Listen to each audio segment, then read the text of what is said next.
Good afternoon.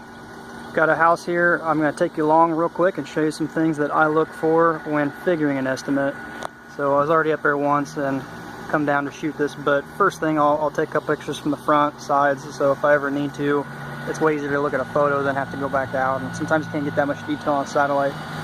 So also noting any significant damage of any sort, so if we end up doing the job, I have proof because people have tried to come back saying we've done something, and I've been able to go back to them and prove to them that no, we didn't do it, because here's a picture of it. So that's one thing. Got the ladder, go on up.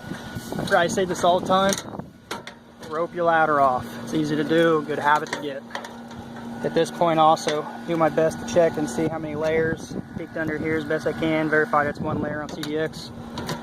So it's good to know how many layers for the amount of trash you gotta pull off, all the extra labor involved in pulling it off, cleaning it, those sorts of things. So it's an older 3-tab, organic, crumbling. He's got an actual leak going on currently. Pretty bad in this area. I'm gonna dry them with some paper before I go for him. Around the chimney, got another leak coming in around the back. More than likely, I've shot videos about tar. Never good, I don't like it. We always grind a masonry wheel into our chimney and we'll bend aluminum counterflashing into it. Just nothing's extended anywhere, it's just not good. So we'll actually, I met with the owner, we're gonna tear this down if we end up doing the job. Remove it and put a B-vent flue pipe in there. I don't want to save a little bit and actually have to come back because of a roof leak or something like that. So a B-vent flue pipe. Let's see if I see one. Don't see one anywhere. Well, it's kind of like that one way out yonder, but new. And it will go into the terracotta down. They'll adapt to it for the hot water heater. That's the only thing running to here. So those are things I'm looking for. Size and count of pipe boots, hip, pitch.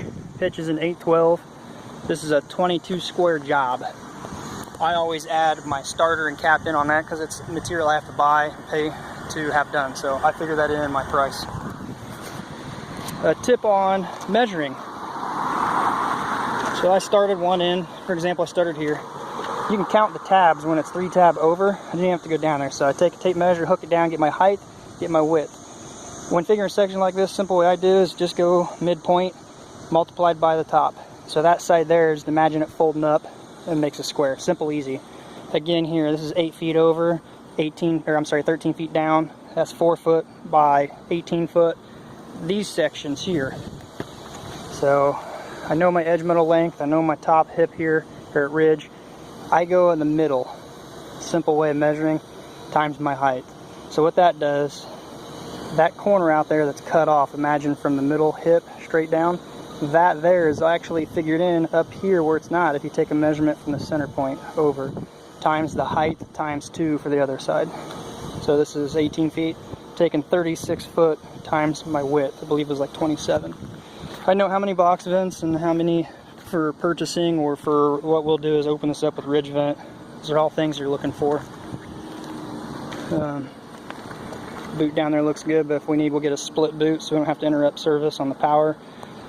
Measured these all here, even though they don't want them just while I'm here. If they change their mind, I don't have to make a trip back. Owner indicated he wanted to do the garage, just wanted me to get material figured for him, so I'll do that.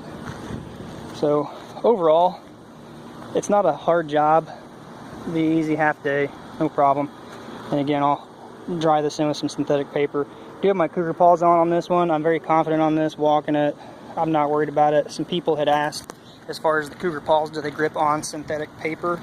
I will go down and grab it, pause the video or second video, try to mash it together, I don't know. Walking and how it reacts with the Cougar Paws on a synthetic paper. Things. One of my replies to that gentleman was, yes, I've used them on ice and water. It's usually real slick, granularly sandy. It does walk on that stuff pretty good. Dust the bottom of your pad off because it gets too much sand built up. That will be slick and make you want to slide out. But to answer the question, can you walk on the synthetic underlinements? Yes. Dried this section in because we're supposed to get rain. Wanted to dry it in for him. So it just went over the face all the way up where this leak was. The shingles were so deteriorated in this area, it was just leaking. So the Cougar Paw pads, got a video out on those, but walking on synthetic paper, no issues whatsoever. It grips real well. Some areas the shingles are deteriorated, don't walk out on those.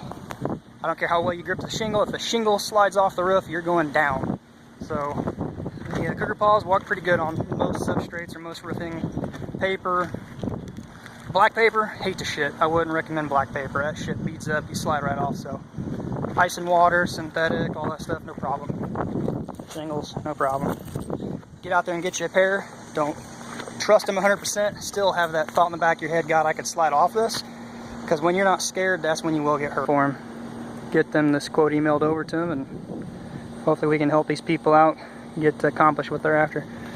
And drying the roof in. Look at this. Little bitty 1.5 row. Whoa. So, if anyone has any, as I go down this, tips and tricks on measuring what you find useful in the measure, leave a comment in the bottom down here. My videos may not be real great. They're shot on the fly with my cell phone. If I can help anyone, I would love to try to help them with this YouTube channel. So anyone else out there, if you got any tips on how you measure what you look for, please share for the YouTube community.